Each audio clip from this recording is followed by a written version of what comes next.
પ્રભુ ઈસુના ગૌરવી નામમાં આજની સવારની પ્રેમી સલામ. જય મસીહ, પ્રેઝ ધ લોર્ડ, હાલેલુયા.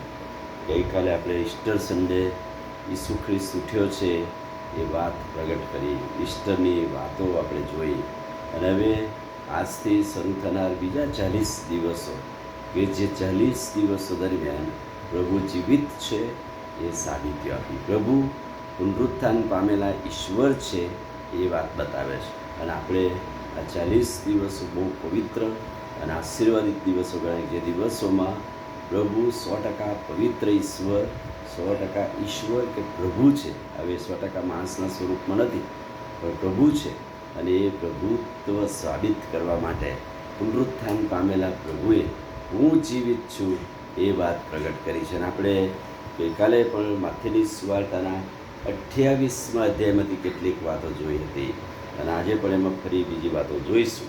પુનરુત્થાન પામેલા પ્રભુ માણસો સાથે જે વાત અને વ્યવહાર કરે છે એ વાત બતાવે છે કે પુનરુત્થાન પામેલા પ્રભુ એ પોતે જીવિત છે. પહેલી વાત, પ્રભુએ પુનરુત્થાન પામ્યા પછી જે પ્રથમ સંદેશો આપ્યો એ કે તમારામાંથી બીક, ગભરાટ દૂર કરો. બીહોમાં, કેમ કે પ્રભુ જ્યારે કબરમાં દાટવામાં આવ્યા ત્યાર પછી સ્ત્રીઓ, કેટલાક ભાઈઓને બીક અને ગભરાટ હતી કે હવે શું થયું, બધું પૂરું થઈ ગયું. ઈસુને આ લોકોએ મારી નાખ્યા, કબરમાં દાટી દીધા, હવે શું? અને એટલા માટે બીક ને ગભરાટની વચ્ચે પુનરુત્થાન પામેલા પ્રભુનો પ્રથમ સંદેશો, તમે બીહોમાં. અને એટલે મરિયમ અને કેટલીક સ્ત્રી સાથે પ્રભુ આવ્યા, અને ત્યારે એ સ્ત્રીઓ કહે છે કે બીક ને ગભરાટ સહિત કબર આગળ આવી, ત્યારે દૂતે તે સ્ત્રીઓને પ્રથમ સંદેશો આપીને કહ્યું કે બીહોમાં, કેમ કે હું જાણું છું કે તમે બધા તમે જડાયેલા ઈસુને જ શોધો છો. એટલે કે પેલા દૂતને પણ ખબર હતી કે સ્ત્રીઓ એ બધા તમે જડાયેલા ઈસુને શોધી રહ્યા છે.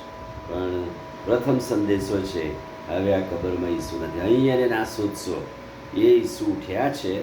અને કહે છે કે હવે તમે એ જગ્યા કે સ્થળ જુઓ જ્યાં પ્રભુને દાટવામાં આવેલા, જ્યાં પ્રભુને મૂકવામાં આવેલા. એ સાબિતી છે પુનરુત્થાનની. અને એટલા માટે સ્ત્રીઓએ જઈને જોયું કે કબર તો ખાલી છે, અને એ સાબિતીઓ દૂતે બતાવી. અને ત્યાર પછી એમ કહે છે કે વહેલા જઈને શિષ્યોને કહો કે મોરામાંથી તે ઉઠ્યો છે, અને જુઓ તે તમારી આગળ ગાલીમાં છે, વહેલા જાઓ. એટલે કે શુભ સંદેશ કહેતા પહેલાં કહે છે કે ઘણા લોકો વાર્તા, બીજી શેતાનની વાર્તા કહી જાય પહેલાં તમે જાઓ. પુનરુત્થાનનો સંદેશો કોઈ લઈ લે અથવા તો કોઈ ગલત વાત કરે પહેલાં તમે જાઓ અને મારા ભાઈઓને પહેલાં વાત કહો. અને સ્ત્રીઓ કહે છે કે બીક તો હતી જ, પણ સાથે સાથે આનંદ હતો. ત્યારે બીક તથા હર્ષ સહિત કબરની પાસે વહેલી નીકળી, વહેલા જાઓ. અને એમણે કહ્યું મેં વહેલા જઈએ. માથેની સુવાર્તા 28મો અધ્યાય 8મું વચન. ત્યારે બીક અને હર્ષ સહિત કબરની પાસેથી વહેલી દોડીને તેના શિષ્યોને ખબર આપવાને દોડી ગઈ. એને સ્ત્રીઓ કબર આગળ બીકને ગભરાટમાં ગયા ખરા, પણ બીહોમાં શુભ સંદેશ મળ્યો, શાંતિનો સંદેશ મળ્યો, પુનરુત્થાન પામેલા પ્રભુનો સંદેશો મળ્યો. પ્રભુએ શું કહ્યું? જલ્દી જાઓ, વહેલા જાઓ. બીક અને ગભરાટ તો હતું જ, પણ આનંદ, હર્ષ સહિત કબરની પાસેથી વહેલી નીકળીને શિષ્યોને આપવાને દોડી ગઈ. એટલે કે પ્રથમ સંદેશ સુવાર્તાનો એ સ્ત્રીઓ મારફતે શિષ્યો પાસે આવ્યો. શિષ્યોએ આખા જગત અને વિશ્વને પુનરુત્થાનની વાત કહીને આજે સવારે હવે આ 40 પવિત્ર દિવસોમાં જે પાત્રો વધસ્તંભની આસપાસ હતા, પણ હવે એ જ પાત્રો પુનરુત્થાન પામેલા પ્રભુને પ્રગટ કેવી રીતે કરે છે એ આપણે જોઈશું. આ મરિયમ અને બીજી કેટલીક સ્ત્રીઓ હર્ખ, બીક સહિત દોડી ગઈ ગામમાં, અને શિષ્યોને જેને પ્રથમ સંદેશ આપ્યો. આપણને પુનરુત્થાનનો સંદેશ મળ્યો છે. આપણે પ્રથમ વાત કોને કહીશું? જાઓ, વહેલા જાઓ અને પુનરુત્થાન પામેલા પ્રભુને પ્રગટ કરો.